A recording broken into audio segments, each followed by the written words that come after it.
Praise lord, హల్లెలూయా. దేవుని నామమునకు మహిమ కలుగును గాక. మరి ఈ యొక్క వీడియో చూస్తున్నటువంటి ఆత్మీయులు, సహోదరి సహోదరులు, ప్రియులైనటువంటి బిడ్డలందరూ కూడా నా హృదయపూర్వకంగా వందనములు, నా హృదయపూర్వకంగా నిండు శుభములు. క్రీస్తు యేసు యొక్క కృప మీ అందరూ కూడా తోడై ఉండునుగాకని చెబుతున్నాను. మంచిది. ఈ సమయంలో దేవుని యొక్క వాక్యాన్ని కొద్ది సమయం ధ్యానం చేద్దామా. దేవుడు అంటే దేవుడు ఆత్మ అయినటువంటి దేవుడు కనుక నన్ను ఆరాధించేవారు ఆత్మతో సత్యముతో ఆరాధించాలి అని చెప్పారు. ఆయన ఆత్మ అయితే ఆయన శరీరధారికి లోకానికి వచ్చారు, కానీ ఆయన ఆత్మ అయినటువంటి దేవుడు. అయితే బైబిల్లో ఏం చెప్తుందంటే, బైబిల్లో ఒక మాట, దేవుని ఆత్మ అయిన దేవుడు మనతో ఉంటే దేవుడు ఏ విధమైనటువంటి కార్యాలు చేస్తాడు, ఏ విధమైనటువంటి కృప మనకి అనుగ్రహించబడుతుంది, ఎట్టి కార్యాలు మనం చూస్తాం. దేవుని ఆత్మ ఏ విధమైన బలమైన కార్యాలు జరిగిస్తే చిన్న చిన్నగా చేస్తుందా, జ్వరం, తలనొప్పి, లేకపోతే ఇంకా చిన్న చిన్న ఏవైనా కానీ నొప్పులు, లేదా చిన్న చిన్న సమస్యలు పరిష్కరించి చిన్న చిన్న వాటినైనా కాదు. కానీ దేవుని ఆత్మ మన జీవితంలో కనుక నిలిచి ఉన్నట్లయితే బలమైన కార్యాలు, నీ కొరకు నా కొరకు గొప్ప గొప్ప కార్యాలను జరిగించి, ఏ బంధకాలలో కట్టలో ఉన్నామో, ఎలాంటి పరిస్థితుల్లో ఉన్న జటిలమైన సమస్యలు ఉన్నామో దానిలోంచి కూడా విడిపించడానికి శక్తి కలిగినది దేవుని యొక్క ఆత్మ. కొరింథీయులకు రాసిన పత్రిక, అందుకోసమే చెబుతున్నటువంటి మాట మనం ధ్యానం చేద్దాము. కొరింథీయులకు రాసిన పత్రిక, 2వ కొరింథీయులకు రాసిన పత్రిక 3వ అధ్యాయం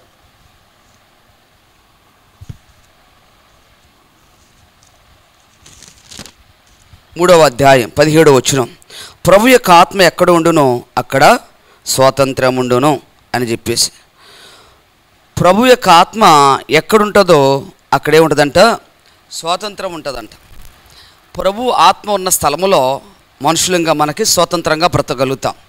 అంటే మన స్వతంత్రం లేదా అంటే మనం అనుకుంటాం కదా, దేశానికి దేవుడు స్వతంత్రత ఇచ్చాడు ఆగస్టు 15 అని చెప్పేసి మనం జరిగించుకుంటాం.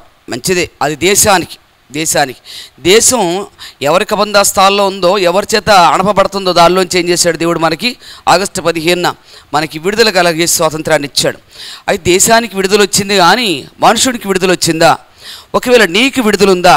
నువ్వు విడుదల కలిగి బ్రతుకుతున్నావా? స్వతంత్రుడిగా ఉన్నావా? స్వతంత్రాలుగా ఉన్నావా?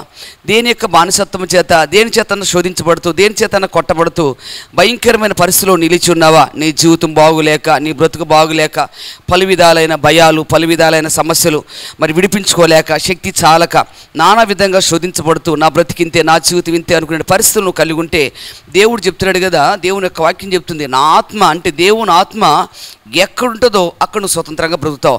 ఎవరు నేను అణిచివేస్తున్నారు, ఎవరు నేను అడగకొడుతున్నారు? నీ భర్త, లేకపోతే నువ్వు పనిచేస్తున్న స్థలంలో యజమానులా, లేకుంటే ఇంకెవరైనా నీ చుట్టుపక్కల, నీ బంధువుల్లోనా, ఇంకెవరైనా ఏ విధమ చేతనని, ఏ విధంగానైనా సరే నిన్ను బాధిస్తూ వేధిస్తున్నట్టు పరిస్థితి నీ జీవితంలో కలిగి ఉండి నీకు స్వతంత్రత లేకోకుండా, కొంతమందికి ఇంట్లో కూడా స్వతంత్రత ఉండదండి. భర్తల దగ్గర స్వతంత్రత ఉండదు, భార్యలకి, స్త్రీలకి కొంతమంది స్వతంత్రంగా వాళ్ళకు స్వతంత్రం కలిగి బ్రతకడానికి వాళ్ళకి అవకాశం ఉండదు. నోరు తెరిచి మాట్లాడడానికి ఉండదు, భర్త దగ్గర మాట్లాడడానికి ఉండదు, కొంతమంది పిల్లల దగ్గర కూడా మాట్లాడడానికి ఉండదు. అర్థమవుతుందా? అంటే స్వతంత్రత లేదు. కానీ ఏదో ఒక యాంత్రికంగా ఆ ఇంట్లో వండి పెట్టడానికి, వారి అవసరాలు తీర్చడానికి, వారి పనులు చేయడానికి అన్నట్టుగా కొంతమంది స్త్రీల జీవితాలు ఉంటాయి. అయితే అలా స్వతంత్రత లేకుండా బ్రతుకుతారు. భయంతో బిక్కిమనుకుంటూ, ఇక నా బ్రతికింతే అనుకుంటూ, ఏడ్చుకుంటూ, దుఃఖపడుకుంటూ బ్రతుకుతూ ఉంటారు కొంతమంది స్త్రీలు. అలాంటి పరిస్థితి అయినా కానీ దేవుడు ఏం చేస్తాడంటే స్వతంత్రత కలగజేస్తాడంట. కొంతమంది పురుషులకు కూడా ఉంటుందండి. భార్యల దగ్గర స్వతంత్రత ఉండదు, కొంతమందికి బిక్కిమంటూ భయంతో బ్రతకాలి, పనులు చేసే స్థలాల్లో ఉండదు. రకరకాలుగా ఇంకా అప్పులు సమస్యలు కానీ, ఆర్థిక సమస్యలు కానీ, ఇవన్నీ కూడా స్వతంత్రం లేకుండా, సంతోషంగా బ్రతకకోకుండా నానా విధమైన పరిస్థితులు ఏం చేస్తాయి, మనల్ని బాధిస్తూ ఉంటాయి. త్రాగుడు అదొక బానిసత్వ బ్రతుకు, అక్కడ స్వతంత్రం లేదు, అది ఈడ్చుకుని పోతూ ఉంటుంది. వ్యభిచారం అది కూడా ఈడ్చుకుపోతూ ఉంటుంది.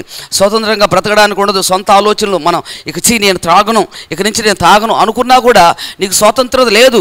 అదేం చేస్తుంది, అది బంధించి నిన్ను ఈడ్చుకుని పోతూ ఉంది.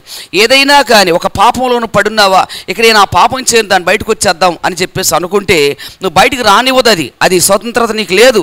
నువ్వు స్వతంత్రంగా స్వేచ్ఛగా నువ్వు బ్రతకడానికి, స్వేచ్ఛ గాలు పీల్చడానికి నీకు అవకాశం లేదు.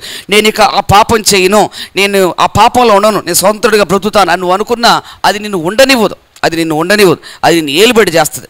అది నేను చేస్తే ఏలుబడి చేస్తుంది. పలు విధాలుగా శోధన బాధలు ఈ భూమి మీద ఎన్నో ఉన్నాయి. వాటన్నిటిలో మనకి స్వాతంత్రాన్ని ఇవ్వగలిగిన శక్తి కలిగినది దేవుని ఆత్మ. నేను స్వతంత్రుడిగా చేయగలిగింది దేవుని ఆత్మ. దేవుని ఆత్మ ఎక్కడైతే ఉంటుందో అక్కడ స్వతంత్రం ఉంటుందంట. అంటే దేవుని ఆత్మ ఎక్కడుంటుంది అంటే నమ్మి విశ్వసించి, అయ్యా ఇదిగో త్రాగుతున్నాను, ఈ త్రాగు నుంచి నన్ను విడిపించయ్యా అంటే దేవుని ఆత్మ ఏం చేస్తుంది, నిన్ను విడిపిస్తుంది. అయ్యా నేను ఈ పాపంలో పడున్నాను, నన్ను విడిపించయ్యా అంటే దానిలోంచి విడిపించి నిన్ను స్వతంత్రుడిగా చేస్తుంది. ఒకవేళ ఏ సమస్యని ఏదైనా కానీ అయ్యా అని నువ్వు ప్రార్థన చేస్తే, నువ్వు వేడుకుంటున్నప్పుడు ఎవరైతే ఆయన నామం పేరిట ప్రార్థన చేస్తారో, ఎవరైతే ఆయన నామను వేడుకుంటారో వారి వద్ద దేవుని ఆత్మ నిలిచి వారు సహాయం చేయడం కోసం దేవుని ఆత్మ నిలిచి ఉంటుంది. దేవుని ఆత్మ నిలిచి ఉంటుంది కనుక ఎక్కడ దేవుని ఆత్మ ఉంటుందో అక్కడ స్వాతంత్రం ఉంటుందంట. స్వాతంత్రం ఉంటుంది. బైబిల్లో జరిగినటువంటి ఒక సిచ్యువేషన్ చెప్తాను. అది ఎంత మరి బలమైనదో, దేవుడు ఎలాంటి కార్యాన్ని ప్రభు జరిగించారో చెబుతాను. ఇది మనకు తెలిసిన మాటే. జకరియా గ్రంథం 4వ అధ్యాయం 6వ వచనం. అప్పుడు అతడు నాతో ఇట్లనెను, జెరుబ్బాబెలునకు ప్రత్యక్షమగు యెహోవా వాక్కు ఇదే, శక్తి చేతనైనను నీ బలము చేతనైన కాక, నీ శక్తి చేతనైన నీ బలము చేతనైన కాక నా ఆత్మ చేతన ఇది జరుగునని సైన్యములకు అధిపతి యెహోవా సెలవిచ్చాడంట. నీ శక్తి చేత నీ బలము చేత కాక నా ఆత్మ ద్వారా నేను జరిగిస్తాను ఓ జెరుబ్బాబెలా. అంటే మందిరం పడద్రోయబడిన మందిరాన్ని కట్టడానికి పూనుకున్నాడు జెరుబ్బాబెలు. కొంతమంది పారసీక దేశపు రాజు అయిన కోరెషుతో దేవుడు మాట్లాడాడు మందిరం కట్టించమని. ఆ సమయంలో అక్కడి నుంచి అనేక మంది బయలుదేరి వచ్చారు. వారిలో జెరుబ్బాబెలు ఒకడు ఆ మందిరం కట్టడానికి పూనుకున్నాడు. కోరెషు దినములంతా కూడా బాగానే జరిగింది. కానీ ఆ తర్వాత ఆ కోరెషుని ఎరగనట్టు రాజులు వచ్చారు. అంటే అది ఎరగనట్టు రాజులు వచ్చారు. వాళ్ళు కట్టనివ్వలేదు. ఇక్కడ ఉన్నటువంటి ఆ యొక్క పారసీక దేశపు అధిపతులు ఇక్కడ ఉన్నటువంటి వారు ఆ రాజుకి ఈ వర్తమానం చెబుతూ, ఇక్కడ మందిరం కడుతున్నారు ఆకాశమంతల దేవునికి, ఆయన భయంకరుడైన దేవుడు, గొప్ప దేవుడు, ఈ మందిరం కనుక కట్టారంటే ఇంకా యూదా జనాంగం ఇశ్రాయేల్ ప్రజలు నీకు లోబడరు, నీ మీద తిరుగుబాటు చేస్తారయ్యా, మేము ఉప్పు కారం తింటున్నటువంటి వారం కనుక నీకు క్షేమం కలగాలని, నీ రాజ్యం క్షేమకరంగా సురక్షితంగా ఉండాలని, నీ మీదకి వీళ్ళు తిరుగుబాటు చేయకూడదని మేము మీకు చెబుతున్నాము అని చెబుతూ, ఈ యొక్క యూదా ఇశ్రాయేల్ దేశంలో యెరూషలేములో ఉన్నటువంటి వారు ఈ సంగతిని ఎరిగినటువంటి వారు ఏం చేస్తారంటే రాజుకి పత్రికలు రాసి పంపిస్తూ ఉన్నారు. కోరెషు రాజు తర్వాత వచ్చినట్టు రాజులకి. అప్పుడు ఆ రాజు ఏం చేస్తాడంటే పని నిలిపివేస్తున్నాడు, పని జరిగించడానికి వీల్లేదు అని. దేవుడే మందిరం కట్టమని చెబుతున్నాడు. కానీ ఏం చేస్తాడు చెప్పండి, మందిరం కట్టడానికి వీలేదు అని చెప్పేసి రాజులు గొప్ప పర్వతమా అంటే ఎవరో దేశాన్ని పరిపాలన చేసేటువంటి రాజులే ఆ మందిరాన్ని కట్టడానికి వీలేదని చెప్పేసి ఆటంకపరిచారు, అభ్యంతరపరిచారు. కట్టడానికి వీలేదు అన్నప్పుడు ఆగిపోయింది. అలాగే కొన్ని సంవత్సరాల పాటు ఆ పని అట్లా ఆగిపోయింది. ఆ మందిర పునాది వేశారు కానీ ఆ పని సరిగా కొనసాగించబడలేదు. ఇంచుమించు కొన్ని సంవత్సరాల పాటు ఆ పని ఏమైందంటే కొనసాగించబడింది, ఆగిపోయింది. జెరుబ్బాబెలు హగ్గై కలిసి కట్టాలని చెప్పేసి ప్రయత్నం చేస్తున్నారు కానీ వాళ్ళ ప్రయత్నాలు ఫలించట్లేదు. ఆ సమయంలో మరి రాజులు అడ్డగించారు, అధికారులు అడ్డగించారు, అక్కడ ఉన్నటువంటి ప్రజలు అధిపతులు అడ్డగించారు. రాజుకు వర్తమానం పంపించి రాజు ద్వారా కూడా అడ్డగించారు. రాజు కూడా పత్రికలు పంపించి కట్టడానికి వీలేదు అని చెప్పేసి ఆయన కూడా సమాచారం పంపించాడు. అలాంటి పరిస్థితుల్లో, అలాంటి ఆటంకాల్లో ఏమని దేవుడు చెప్తున్నాడు తెలుసా?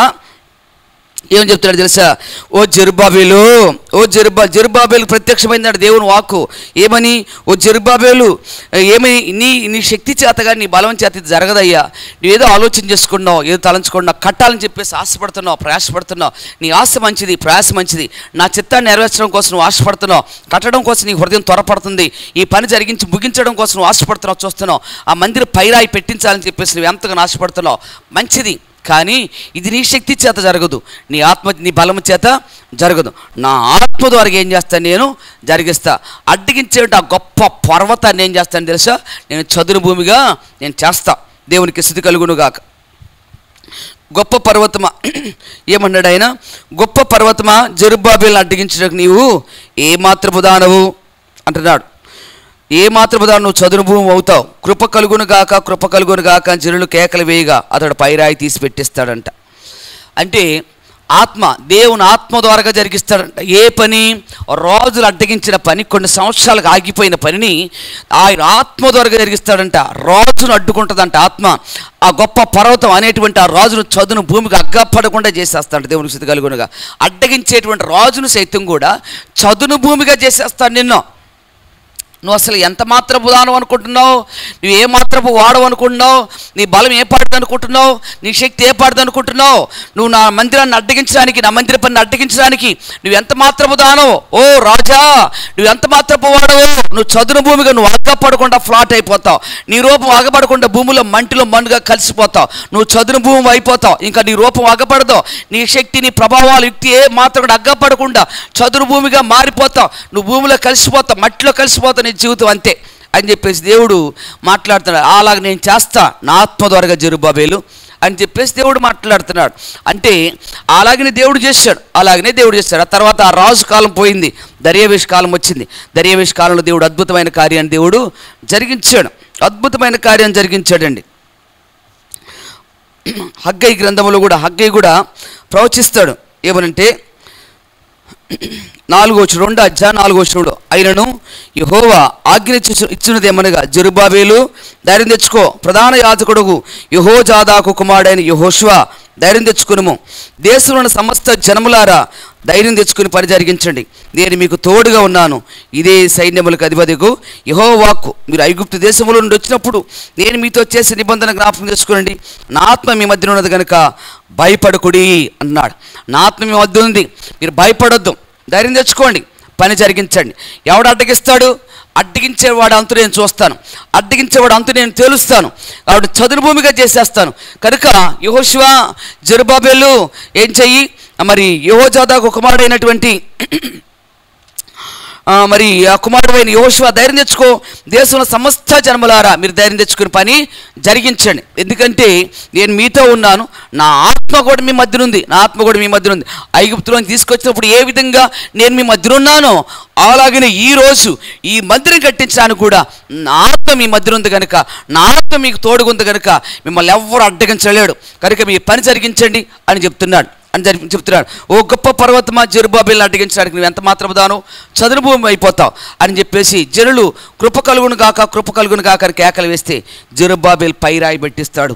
ఆ మందిరానికి పైరాయి పెట్టిచ్చేస్తాడు, ముగింపు చేసేస్తాడు అని చెప్పి దేవుని ఆత్మ జెరుబ్బాబెలుతోనూ సమస్త జనములతో మాట్లాడుతూ ఉంది. అర్థమవుతుందా? అంటే అది వారి వల్ల కానిది. గొప్ప రాజులు అడ్డొచ్చారు, ఆటంకపరిచారు. ఆ సమయంలో దేవుని ఆత్మ లేచి వచ్చింది. దేవునికి స్థుతి కలుగునుగా. దేవుని ఆత్మ పూనుకుంది. ఇప్పుడు ఎప్పుడు పని పూనుకున్నా కూడా వాళ్ళు అడ్డగిస్తున్నారు. కొంచెం పని, కొంచెం చిన్నపాటి గోడ కట్టేటప్పటికి వెళ్ళిపోతే సమాచారం మళ్ళీ వస్తారు, ఆఫ్ చేయండి అని చెప్తున్నారు. పని ఆగిపోతుంది, సాగట్లేదు. అప్పుడు దేవుని ఆత్మ వీళ్ళు ప్రార్థన చేసుకుంటా ఉన్నారు. ఆ పని చేయాలని చెప్పేసి, దాన్ని ముగించాలని చెప్పేసి ఆశపడతా ఉన్నారు. అయ్యా, మేము ఈ పని ముగించాలి, ఈ మందిరం కట్టబడాలి, నువ్వు కట్టబడి చెప్పో. కానీ ఇదిగో రాజులు అడ్డగిస్తున్నారు, అధికారులు అడ్డగిస్తున్నారు, అధిపతులు అడ్డగిస్తున్నారు ప్రభువా అని చెప్పేసి దేవుని శిల మొర పెడుతున్నారు, ప్రార్థన చేసుకుంటున్నారు, వెళ్ళి పని చేయడం కోసం పూనుకుంటున్నారు. మళ్ళీ అడ్డు ఆటంకం వస్తూ ఉంది. ఆ సమయంలో దేవుడు ఏం చేశాడు తెలుసా? ఆయన స్వయంగా ఆ పని జరిగించడానికి ఆయనే పూనుకున్నాడు. నా ఆత్మ మీ మధ్యనుంది, నా ఆత్మ ద్వారా జరిగిస్తాను, నా ఆత్మ అద్భుతం జరిగిస్తుంది. నాకు అడ్డగించే గొప్ప పర్వతాల, అధికారుల, అధిపతుల, కొండల, మిట్టల, లోయల, అగాధాల ఏదైనా సరే చదును భూమి చేసేస్తా అని దేవుడు చెప్పాడు. అర్థమవుతుందా? ఎక్కడ దేవుని ఆత్మ ఉంటుందో అక్కడ వీళ్ళ స్వతంత్రం లేదు. స్వతంత్రంగా మందిరం కట్టడానికి దేవుడు చెప్పాడు కానీ కట్టమని స్వతంత్రం లేదు. మనుషులు ఏం చేశారు? వాళ్ళని అడ్డగించారు, ఆటంకపరిచారు. వారు స్వతంత్రంగా, స్వేచ్ఛగా, సంతోషంతో, ఆనందంతో పాటలు పాడుకుంటూ దేవుడి మందిరం కట్టే పరిస్థితి వారికి సంపద దొరకలేదు. భయంతో ఏమొస్తో, ఏవడ్డొస్తో, ఎవడొస్తాడు, ఏమంటాడు, ఎవడు చూస్తాడు, ఎవడు రాజుకు చెబుతాడు అని చెప్పేసి పలు విధాల భయాలతో, టెన్షన్లతో ఆ పని జరిగించుకుంటా ఉన్నారు. ఆటంకం వస్తుంది, ఆగిపోతా ఉన్నారు, మళ్ళీ మొదలు పెడతారు. ఆటంకం వస్తుంది, భయంతో ఉన్నారు. ఒకే చేసిన పని కూడా పడగొట్టేస్తారేమో, ఆ కట్టుకున్నది కూడా, పునాది వేసింది కూడా, కట్టుకున్న కట్టుబడి కూడా పాడు చేస్తారేమో అని చెప్పేసి భయంతో, టెన్షన్తో ఉన్నటువంటి పరిస్థితి. అంటే వారికి ఏమి లేదు, అక్కడ స్వతంత్రత లేదు. స్వతంత్రంగా వారి దేవుని మందిరం కట్టడానికి, వారి దేశంలో వారి దేవునికి మందిరం కట్టడానికి వారికి ఏమి లేదు, స్వతంత్రత లేదు. అనేటటువంటి రాజు అధికారం చేస్తున్నాడు. వారు అధికారం కింద ఉన్నారు కనుక అధికారం ఏం చేస్తుంది, వారిని ఏలుబడి చేస్తూ ఉంది. స్వతంత్రంగా పనిచేసుకోవడానికి అవకాశం లేకపోయింది దేవుడు చెప్పినప్పటికీ కూడా. అప్పుడు ఏం చేశాడు తెలుసా, దేవుడే పూనుకున్నాడు. దేవుని ఆత్మ వారి మధ్యకు వచ్చి బలమైన కార్యం జరిగించింది. ఈ రోజున నీ కుటుంబంలో నీకు స్వతంత్రం లేకపోవచ్చు, అది నీ ఇంటిలో నీకు స్వతంత్రం లేకపోవచ్చు, నీ భర్త కట్టుకున్న భర్త దగ్గర స్వతంత్రం లేకపోవచ్చు, నీకు దిక్కులేని వాడికి విలువలేని దానిగా చూస్తాను, దిక్కులేని దానిగా చూడొచ్చు. ఇంకా కొన్ని నువ్వు చేసే జాబుల్లో కానీ, చదువుకునేటువంటి చదువుల్లో కానీ, పలు విధాలుగా నీ జీవితంలో నీకు స్వతంత్రత లేకుండా భయంగా బిక్కుగా అణిచివేతకు గురైపోయి నువ్వు అణిచివేయబడుతూ నీకు ఒక విలువైన జీవితం లేకుండా, స్వతంత్రంగా నీ ఆలోచన లేకోకుండా, స్వతంత్రమైన బ్రతుకు లేకుండా బ్రతుకుతున్న పరిస్థితి కలిగి ఉండొచ్చు. వాటిలో నుంచి ఏం చేస్తాడు దేవుడు, నిన్ను విడిపించడానికి శక్తిమంతుడు. ఒకటి అదైతే. రెండవదిగా పాపంలో మనమున్నా, మరణములో మనమున్నా, ఆ పాతాళానికి మనం వెళ్ళేటువంటి పరిస్థితి మనకు కలిగిన తీర్పులో ఆ మరణములు నిలిచినట్లయితే మనం స్వతంత్రం కాగానికి ఏం చేస్తా, పాపం ఏం చేస్తుంది, పాపాన్ని ఆధారం చేసుకుని మరణం మనల్ని ఈడ్చుకుని వెళ్ళిపోద్ది పాతాళానికి. లేదు నేను యేసుప్రభువుని నమ్ముకున్నాను కనుక నేను యేసుప్రభు దగ్గరికి వెళ్తానంటే నువ్వు స్వతంత్రుడు కాలేదు. ఆ పాపం నుంచి, పాప దాసత్వం నుంచి విడుదల పొందుకోలేదు కనుక ఏం చేస్తా, మరణం ఖచ్చితంగా నేను ఈడ్చుకుని పాతాళానికి ఈడ్చుకుని పోద్ది. నేను పాతాళం శివులు ఉండేటువంటి వాడను కాను, నేను పరలోకంలో ఉండవలసినటువంటి వాడను అని నువ్వు అనుకున్నా అది కుదరదు. కనుక ఏం కావాలి, నువ్వు పాపం నుంచి, పాపం అనే దాసత్వ కాడి నీ మీద ఉంది, ఆ కాడిని విరగొట్టుకోవాలి. దాన్ని విరగొట్టుకోవాలంటే ఏం కావాలంటే దేవుని ఆత్మ ఉంటేనే నీకు సాధ్యమవుతుంది. దేవుని ఆత్మ ఉంటేనే ఆ రక్తం నీలోనికి వచ్చి, క్రీస్తు రక్తం నీ మీదకి వచ్చి నేను కడుగుతాను. ఆ రక్తం నిన్ను కడగాలన్నా నువ్వు పరిశుద్ధుడివై ఆ పాప దాసత్వం నుంచి, ఆ పాప సంఖ్యల నుంచి, ఆ పాప బానిసత్వం నుంచి విడుదల పొందుకోవాలన్నా దేవుని సెలవు నువ్వు ప్రార్థన చేసుకోవాలి. అయ్యా అని చెప్పేసి ఎప్పుడైతే మోకరించి ప్రార్థన చేసుకుంటావో, ప్రభు సహాయం అడుగుతావో, అప్పుడు దేవుని ఆత్మనికి సహాయం చేయడానికి నీ వద్దకు వస్తుంది. దేవుని ఆత్మనికి సహాయం చేయడానికి వస్తుంది. ఎప్పుడైతే దేవుని ఆత్మ నీ వద్దకు వస్తుందో అప్పుడు నువ్వు స్వతంత్రుడు కావడానికి ప్రారంభిస్తావు, స్వతంత్రాలు కావడానికి ప్రారంభిస్తావు. ఒకటి నీ శరీర సంబంధంగా, భూ సంబంధంగా. రెండోదిగా నీ ఆత్మ సంబంధం కూడా. నీ ఆత్మ మీద పాపపు దాడి ఉండకూడదు, నీ ఆత్మ మీద మరణం అధికారం దాడి చేసే పరిస్థితి ఉండకూడదు, పాతాళానికి ఏడబడే పరిస్థితి ఉండకూడదు. నీ విడిపించుకుంటే అది నీ ఆత్మ ద్వారా, నీ శక్తి ద్వారా, నీ బలం ద్వారా జరిగేటువంటి పని కాదది, ఆయన ఆత్మ ద్వారా జరగాలి. కనుక దేవుని ఆత్మ ఎక్కడుంటుందో అక్కడ స్వతంత్రం. అర్థమవుతుందా బిడ్డారా? కనుక దేవుని ఆత్మ ఈ రోజున నీతో ఉండాలి అంటే ఏం లేదు, సింపుల్. అదేదో పెద్ద అమ్మో కొండ నేను ఎత్తలేను, పర్వతం నేను ఎత్తలేను అని చెప్పొద్దు. చాలా సింపుల్. నీ ఇంటిలో నీ ఫ్యాన్ వేసుకుని నీ గదిలో మోకరించి అయ్యా అని చెప్పేసి ఒక చిన్న ప్రార్థన నువ్వు చేస్తే చాలు. అయ్యా ఈ పాపపు దాసత్వం నుంచి నన్ను విడిపించవా అని అడుగు. అయ్యా ఈ యొక్క మరణపు దాసత్వం నుంచి నన్ను విడిపించవా అని అడుగు. అయ్యా నన్ను తీర్పులోనికి రానికుండా నన్ను తప్పించవా, నీ జీవంలోనికి దాటించవా, మరణంలోంచి జీవంలోకి దాటించవా, ప్రభువా నాకు సహాయం చేయ్యా అని చెప్పేసి నీ గదిలో నువ్వు ఫ్యాన్ వేసుకుని చక్కగా నీ రూములో మోకరించి ఒక చిన్న ప్రార్థన ప్రభువును ప్రతిరోజు నువ్వు అడిగావంటే చాలు. ఆయన ఆత్మ నువ్వు అడుగుతున్నప్పుడు, ఆహా నా కుమారుడు నన్ను అదిగో పాపం నుంచి విడిపించమని అడుగుతున్నాడు, నా కుమార్తె పాపం నుంచి విడిపించమని అడుగుతుంది అని చెప్పేసి దేవుని ఆత్మ నీ వద్దకు వస్తుంది. నీ వద్దకు వచ్చి ఏం చేస్తుంది తెలుసండి, నిన్ను స్వతంత్రుడిగా చేయడానికి ప్రారంభిస్తుంది, నిన్ను స్వతంత్రాలుగా చేయడానికి ప్రారంభిస్తుంది. ఏ పాపం సంఖ్యలు నీ జీవితంలో ఉన్నాయో ఆ వాటన్నిటి నుంచి కూడా విడిపించడానికి ఆత్మనికి సహాయం చేసి దానిలోనికి మరలా పోకుండా, ఆ పాపం జోలి పోకోకుండా నిన్ను భద్రం చేస్తూ ఇంతకుముందున్న పాపాన్ని కూడా ఆయన ఆత్మ ద్వారా నీలోంచి ఒప్పింపజేస్తూ ఆ పాపపు జోలికి వెళ్లకుండా ఆ పాపాన్ని గురించి భయము, ఆ అనేటువంటి భయాన్ని కలగజేస్తుంది, భయాన్ని పుట్టిస్తుంది. రెండోదిగా నీలో ఉన్నటువంటి ఇంతకుముందు ఉన్నటువంటి ఆ పాపాన్ని కూడా దేవుని ఆత్మ ఏం చేస్తే తెలుసా, ఒప్పించేస్తుంది. ఒప్పుకుంటే ఏమవుతుంది, కనికరం వస్తుంది. ఒప్పుకుంటే క్షమించబడతాం. అలాగా ఆత్మ నీలో నుంచి ఒప్పింపజేస్తుంది. ఒప్పింపజేయడం కాకుండా మళ్ళా నిన్ను ఆ పాపంలోనికి వెళ్లకుండా నిన్ను భద్రపరిచి కాపాడుతూ ఆ పాపపు దాసత్వం అనే కాడి నీ జీవితంలో విరగొడతాది. ఆ రక్తం, ఆ క్రీస్తు రక్తం దగ్గరికి తీసుకెళ్ళి ఆ రక్తం ద్వారా నిన్ను కడిగి పరిశుద్ధపరిచి ఆ పాపము నుండి, మరణము నుండి ఏం చేస్తా తెలుసండి, ఆ పాపాల నుంచి, తీర్పు నుంచి విడిపించి నిత్య జీవంలోనికి దాటిస్తుంది. దేవునికి స్తుతి కలుగునుగా. ఇది ఆత్మ ద్వారా జరిగేటువంటి పని. నేను మానేస్తా, సిగరెట్ ఇక నేను మానేస్తాను, ఇక త్రాగుడికి మానేస్తానంటే నీ వల్ల కాదు, అది నీ వల్ల కాదు.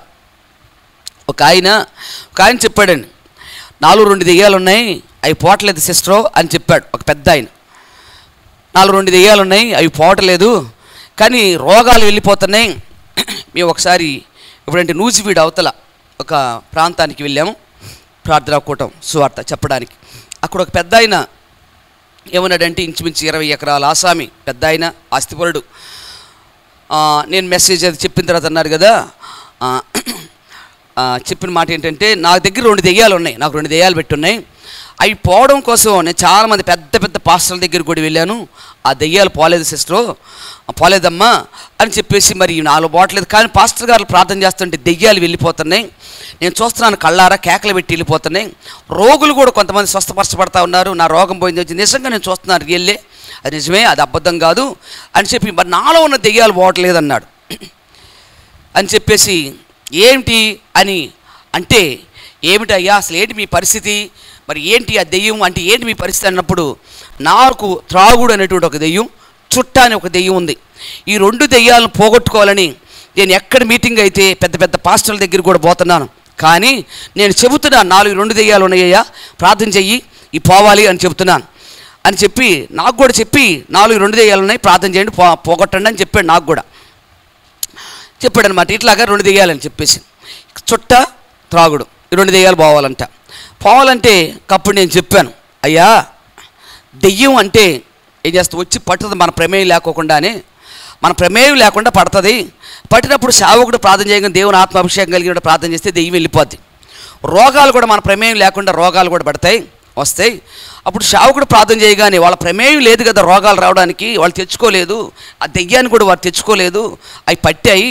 అప్పుడు ప్రభు దగ్గరికి వెళ్ళినప్పుడు ఏం చేస్తే కరికరం దొరుకుతుంది, విడుదల దొరుకుతుంది. ఈ చుట్ట, ఈ త్రాగుడనే దెయ్యం మీరు తెచ్చుకున్నది ఇది పోవాలంటే మీరే ఒప్పుకుని ప్రార్థన చేయాలి అని చెప్పాను. అంటే చుట్ట అంటే నీ జేబులో డబ్బు తీసుకెళ్ళి కిరాణా కొట్టుకెళ్ళి ఏం చేస్తున్నావు, చుట్ట తెచ్చుకుని నీ చేతులతో నీవే నోట్లో పెట్టుకుని అగ్గి పొలగేసుకుని వెలిగించుకుంటున్నావు. త్రాగుడు అంటే నువ్వు బీర్ షాపుకు, బ్రాందీ షాపుకు పోయి బాటిల్ తెచ్చుకుని నీ తిప్పుకుని నోట్లో పోసుకుని తాగుతున్నావు. ఇది నీ ప్రమేయం లేకుండా వచ్చిన దెయ్యాలు కాదు ఇవి. మన ప్రమేయం లేకుండా మన చేతిలోనికి వచ్చినవి ఏం చేస్తే దేవుడు విడిపిస్తాడు ప్రార్థన చేస్తే. నీ ప్రమేయంతో, నీ యొక్క శరీరంతో నువ్వు చేస్తున్న పాపం ఇది కనుక నువ్వే దేవునిలో మోకరించి ప్రార్థన చేయాలి అని కొన్ని మాటలు చెప్పాను ఆయనకి. చెప్పినప్పుడు ఆయన అన్నాడు కదా, ఆయన ఒప్పుకుని ఇలా కొంత సమయం ఇలా మాట్లాడినప్పుడు ఆయన ఒప్పుకుని నిజమేనమ్మా, నిజమే అని చెప్పి, నువ్వు పూర్వదినాల్లో కూడా నువ్వు దేవుని యొక్క పాస్టమ్మ అయ్యి ఉంటావు, దేవుడు నిన్ను వాడుకుని ఉంటాడు అని చెప్పేసి నువ్వు ఇలాగ మాట్లాడుతున్నావు, ఇంతవరకు నాకు ఎవరు కూడా ఇంత వివరంగా చెప్పలేదు అని చెప్పి చెప్తున్నాడు. అంటే ఇవి ఎవరు చేసేటువంటి పాపం శరీరంతో, నువ్వు చేసేటువంటి పాపం కనుక దేవుడు తీసేయాలని దేవుడు బలవంతంగా వచ్చి నీ మీదకి వచ్చి ఏం దాడి చేయడు. అలా చేస్తే ఈరోజు ప్రపంచం మొత్తం దేవుని తోటి తిరిగేది. తిరగకపోతే ఇంకేం లేదు, అంత చూస్తా చంపేస్తానంటే ఒక్కొక్కరిద్దరు చంపేస్తే ఏం చేస్తారు, అందరూ భయపడి ఉడిగిపోతారు. దేవుడు అలాంటి బలత్కారం చేయట్లేదు, బలత్కార భక్తి చేయించట్లేదు. దేవుడు మాట్లాడుతున్నాడు, అది ఇష్టపూర్వకంగా అది నువ్వు జరగాలి నీ జీవితంలో. కనుక ప్రభుత్వంలో ఏం కావాలి, ఈ చుట్ట దేవుడు తీసేయలేడా, ఈ బీడీ సిగరెట్ దేవుడు తీసేయలేడా, ఈ త్రాగుడు దేవుడు తీసేయలేడా, ఆ పాపాన్ని దేవుడు తీసేమను, తీసేస్తే దేవుడి కోసం బ్రతుకుతా అంటారు కొంతమంది. అలా కాదు, నువ్వు స్వతహాగా నీ శరీరంతో చేసే పాపాలు, నీ నోటితో చేసే పాపాలు, నీ కళ్ళతో చేసే పాపాలు, నీ శరీరంతో చేసే క్రియల మూలంగా పాపాలు కూడా ప్రభుత్వంలో మోకరించి నువ్వు ప్రార్థన చేయాలి. నేను మానేయాలంటే అది నీ వల్ల కాదు. దేవుడిని మోకరించి ప్రార్థన చేసినప్పుడు దేవుడు అద్భుతం జరిగిస్తాడు. ఆయన ఆత్మ నీ వద్దకు వచ్చి దానిలోంచి విడిపించి, ఆ మరణం నుండి పాపం నుంచి కూడా విడిపించి ఆయన రాజ్యానికి వారసుడిగా చేస్తాడు. దేవునికి స్థితి కలుగునుగా. ఇక్కడ బలమైనటువంటి రాజులు ఎదురుగా వచ్చిన దేవుడు చదునుభూమి చేసేసాడు. ఈ రోజున నీకు ఎలాంటి ఆటంక అభ్యంతరమైన ఎలాంటి పాపంలో ఉన్నా దేవుడు నిన్ను విడిపిస్తాడు. రెండోది, శారీరకంగా నువ్వు స్వతంత్రత లేకుండా ఎక్కడైనా నువ్వు పనిచేస్తున్న స్థలాల్లో కానీ, నీ ఇంట కానీ బయట కానీ ఉన్నట్లయితే అక్కడ కూడా దేవుడికి స్వాతంత్రాన్ని ఇస్తాడు. అక్కడ కూడా దేవుడు నీకు స్వాతంత్రం ఇస్తాడు. ఒక చిన్న సిచ్యువేషన్ చెప్పేసి నేను ముగిస్తాను. నేను కంపెనీలో ప్రియా ఫుడ్స్లో జాబ్ చేసేదాన్ని. ఆఫీస్లో జాబ్ చేస్తే నాకు కొంత అక్కడ ఇబ్బంది ఉండేది. ఆ ఇబ్బంది అటెండర్గా నేను జాబ్ చేశాను. నాకు ఆ ఇబ్బంది ఉండేది కొన్ని అంటే పర్సనల్ డిపార్ట్మెంట్ అని, మరి పర్చేస్ డిపార్ట్మెంట్ అని, ఇలాగ 2-3 డిపార్ట్మెంట్స్ ఉండేవి. వాళ్ళ మధ్య నేను పనిచేయాల్సి వచ్చినప్పుడు నాకు చాలా ఇబ్బందిగా ఉండేది. ఒకళ్ళ దగ్గరికి వెళ్ళినప్పుడు ఇంకొకళ్ళు అలా ఇబ్బంది పెడతా ఉండారు, నా దగ్గర రాలేదు అని చెప్పేసి కొంత ఇబ్బంది కలిగింది. నేను దేవుని సన్నిధిలో, అయ్యా అక్కడ నేను మోకరించి కాదు, వాళ్ళు అట్లా నన్ను బాధ పెడుతున్నప్పుడు, అయ్యా వాళ్ళు నన్ను బట్టి బాధపడుతున్నారు, అయితే వాళ్ళకి బాధ లేకుండా చెయ్యి. నేను బాధపడ్డం కాదు, వాళ్ళకి బాధ లేకుండా, నన్ను బట్టి వారికి బాధ లేకుండా చెయ్యి, వాళ్ళకి ఫ్రీగా ఉండాలి చెయ్యి. ఒక్కదాన్ని ఇంతమంది మధ్య నాకు కష్టంగా ఉంటుంది, అయితే వారు ఇబ్బంది పడుతున్నారు, వారికి ఇబ్బంది లేకుండా సహాయం చెయ్యి అని చెప్పేసి వాళ్ళు బాధపడుతున్న సమయంలో నేను అక్కడే పని చేసుకుంటూ ఏదో చిన్న ప్రార్థన అప్పుడప్పుడు చేసుకుంటుందని మనసులో. ఏం జరిగిందంటే, నేను ఒక రోజు 3 దినాలు ఉపవాసం ఉండి ప్రార్థన చేసుకుందామని కంపెనీకి సెలవు పెట్టి 3 దినాలు నేను ఉపవాసం ఉండి దానికోసం నేనేం ప్రార్థన చేయలేదండి. నశించిపోతున్న ఆత్మల కొరకు, సంఘం కోసం, సేవకుల కోసం నేను ప్రార్థన చేశాను. నశించిపోతున్న ఆత్మలు రక్షణ పొందుకోవాలని, నా కుటుంబం రక్షించబడాలని, నా కుటుంబీకులందరూ రక్షించబడాలని 3 దినాలు, ప్రతి నెల 3 దినాలు నేను ఉపవాసం ఉండి ప్రార్థన చేస్తాను. ప్రతి సండే, ఎవ్రీ సండే ఉపవాసం ఉండి ప్రార్థన చేసేదాన్ని. ప్రతి నెల ఇంచుమించుగా ప్రతి నెల కూడా 3 రోజులు ఉపవాసం ఉండి ప్రార్థన చేసుకునేదాన్ని. అలాగనమాట. అలా ప్రార్థన చేసే సమయంలో నేను 3 రోజులు నేను కంపెనీకి వెళ్ళలేదు. నేను కంపెనీకి వెళ్ళేటప్పుడు జరిగింది ఏంటంటే, అంతా మారిపోయింది. కంపెనీ రూపం అంతా, అంటే ఆఫీస్ రూపం అంతా మారిపోయింది. ఏంటి అని చెప్పేసి అంటే, డిపార్ట్మెంట్లు డివైడ్ చేశారు. అక్కడొకసారి ఇక్కడొకసారి పడేశారు, ఇంకోసారి మార్చేశారు. నన్ను ఒక్క డిపార్ట్మెంట్కి పెట్టారు. అంటే ఎవరు చేశారంటే దేవుడు చేశాడు.